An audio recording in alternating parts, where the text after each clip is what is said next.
নমস্কার। আজকে ওরাও কথা বলে 26তম পর্বে আপনাদের সকলকেই নমস্কার। আজকে আমরা যে বার্ডটা বা পাখিটিকে নিয়ে আলোচনা করব সেটা হলো রিং নেক ডাব, বা বলা হয় যে হাফ কলার ডাব। এটি একটি ঘুঘু পাখির প্রজাতি বা একটা ঘুঘু পাখি।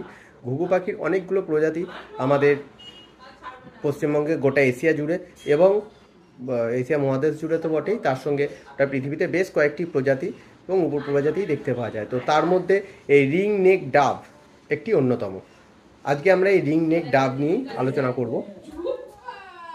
এরা সাধারণত মোটামুটি অ্যাডাল্ট অবস্থায় 170 থেকে 200 গ্রাম মতন ওজন হয়। এরা ধূসর কালারের হয় এবং গলায় একটা কালো দাগ থাকে।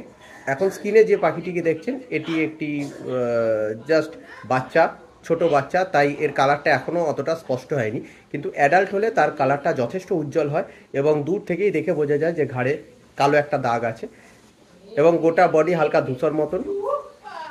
পেটের দিকে বা বুকের দিকটায় কিছুটা ল্যাভেন্ডার মতন কালার থাকে। এরা সাধারণত সিঙ্গেল বা জোড়াতেই বেশি দেখা যায় ঘুরে বেড়াতে। ব্রিডিং টাইমে এরা জোড়া থাকে এবং সবসময়ই জোড়া থাকে। এরা দলে খুব কম থাকে, দলে বা দলবদ্ধ হয়ে ঘোরা খুব কম দেখা যায়। সাধারণত যদি দূরে কোথাও খেতে নামে, বিশেষত ধরুন অনেকটা জার্নি করে গিয়ে ধানের জমিতে বা খাবার খেতে কোনো জমিতে নেমেছে, সেই ক্ষেত্রে একসঙ্গে ঝাঁক দেখা যায়। নাহলে বিশেষত ঝাঁক বা কলোনি এদের ক্ষেত্রে এরা ব্যবহার করে না। এরা সাধারণত জোড়াই থাকে। এরা অ্যাডাল্ট হয় ওই আপনার 6 থেকে 7 মাস বয়সে এরা অ্যাডাল্ট হয়। দুটো ডিম পাড়ে। ডিম থেকে বাচ্চা ফুটতে সময় নেয় 13 দিনের মতন সময় নেয়। 13 দিনের মধ্যে বাচ্চাগুলো বেরিয়ে আসে এবং মা বাবা উভয়ই বাচ্চাদেরকে মানুষ করে। 18 দিন বয়সে বাচ্চারা উঠতে শেখে এবং নেস্ট থেকে বা বাসা থেকে বেরিয়ে যায়। বাবা মার তত্ত্বাবধানে থাকে। তারপর আস্তে আস্তে তারা বাবা মার থেকে সরে গিয়ে নিজেদের মতন সারভাইভ করতে শুরু করে। এরা সাধারণত ঘাসের দানা, গম, ধান, যে কোনো শস্য সেগুলোই খেয়ে থাকে। কিছু ছোট পোকা সেগুলোও খেয়ে থাকে, পোকামাকড় ম্যাক্সিমাম ক্ষেত্রে খেয়ে থাকে। এবং ছোট ফল বলতে আমাদের কিছু গুল্ম ফল আছে, সেগুলো খেয়ে এরা জীবন ধারণ করে। মানুষের খুব কাছে যে ঘুরে বেড়ায় সেটা যেরকম নয়, তবে মানুষের ওয়াইল্ড যে পাখিগুলো তার মধ্যে যেরকম শালিক পাখি, ঘুঘু পাখি বা পায়রা, এরকমই যারা মানুষের কাছেই থেকে বেড়ায়। এরা মানুষের ঘরের ভেতর যদি নিরিবিলি জায়গা হয় সেখানে কিন্তু বাসা করে থাকে বা মানুষের কাছেই থাকে। এটি কিন্তু একটা ওয়াইল্ড অ্যানিমেল বা ওয়াইল্ড বার্ড।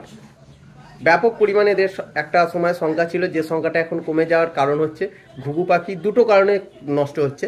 প্রথমত হচ্ছে ঘুঘু পাখির মাংস খাওয়ার জন্য পাখি নিধন করা হচ্ছে এবং জমিতে কীটনাশক দেওয়া হয় যাতে পোকামাকড় মারা যায়, বা চাষবাসের জন্য সেই খাবারগুলো খেয়ে কিন্তু ঘুঘু পাখি মারা যাচ্ছে। আর আরেকটা বড় জিনিস হচ্ছে, আমাদের কাছে একটা ভ্রান্ত ধারণা আছে যে ঘুঘু পাখি যে ভিটে চড়ে সেই ভিটে কিন্তু 2 দিন পরে নাকি শূন্য হয়ে যায় বা ভিটে নষ্ট হয়ে যায়। এটা সম্পূর্ণ ভ্রান্ত ধারণা। সায়েন্স বলছে ঘুঘু পাখি কিন্তু আপনার ঘরে, বা ঘুঘু পাখি প্রচণ্ড শান্তিপ্রিয় পাখি। তারা কিন্তু যেখানে ঝামেলা নেই, ঝামেলা মানে হচ্ছে যেখানে সেই পাখিগুলোকে বিরক্ত করে না, ওরা কিন্তু সেখানেই থাকে এবং সেখানেই বসবাস করে। তাই যে বাড়িতে বাসা করে সেই বাড়িতে কিন্তু ঝামেলা অশান্তি কম হয় বা উপদ্রব কম হয়, তার জন্যই সেখানে থাকে। কিন্তু এইটাকে পুরো উল্টোভাবে মিথে আমাদের সামনে নিয়ে আসা হয়েছে। তো তাতে কারুর বাড়িতে বাসা করলে সে এই কুসংস্কার বশত হয়ে বাসাটাকে ভেঙে দেয় এবং ডিম বাচ্চা দুটোই নষ্ট হয়ে যায়। তো বাসাটা ভেঙে দিলে এই জিনিসটা হয়। তো আপনাদের সকলের কাছে অনুরোধ করব, এই পাখিকে মেরে খাওয়া বন্ধ করুন। আমাদের পরিবেশে এই পাখির যথেষ্ট ভূমিকা আছে, কারণ চাষবাসের ক্ষেত্রে গ্রামে ধান যারা চাষ করে সেই ধানের যে পোকামাকড়গুলো সেগুলো কিন্তু খেয়ে চাষির একটা দারুণ উপকার করে। তো আমাদের কিন্তু খেতে গেলে সেই চালই দরকার হয়, ঠিক আছে? তো আপনাদের সবাইকে বলবো, পরিবেশে কিন্তু একটা বিশেষ দরকার উপকারী পাখি। সবাইকে বলবো যে এই পাখিটি যাতে পরিবেশে বেঁচে থাকে আরও ব্যাপক পরিমাণে, সেইটা আমাদের সকলকে নজর দিতে হবে। প্রথমত কীটনাশক দেওয়া বন্ধ করুন, ঘুঘু পাখি মেরে খাওয়া বন্ধ করুন। দ্বিতীয়ত আপনার পাখি যদি কারোর বাড়িতে বাসা করে, ঘুঘু পাখি, সেটাকে ভাঙবেন না। কটা দিন ওয়েট করুন, 1 মাস ওয়েট করবেন, দেখবেন তারাই আপনার বাড়ি ছেড়ে চলে গেছে বাচ্চা নিয়ে, বাড়ির আশেপাশেতেই আছে। তাই সবাইকে বলবো অ্যানিমেল ভালোবাসুন, বার্ড ভালোবাসুন এবং আমাদের নেচারে সহযোগী হয়ে উঠুন।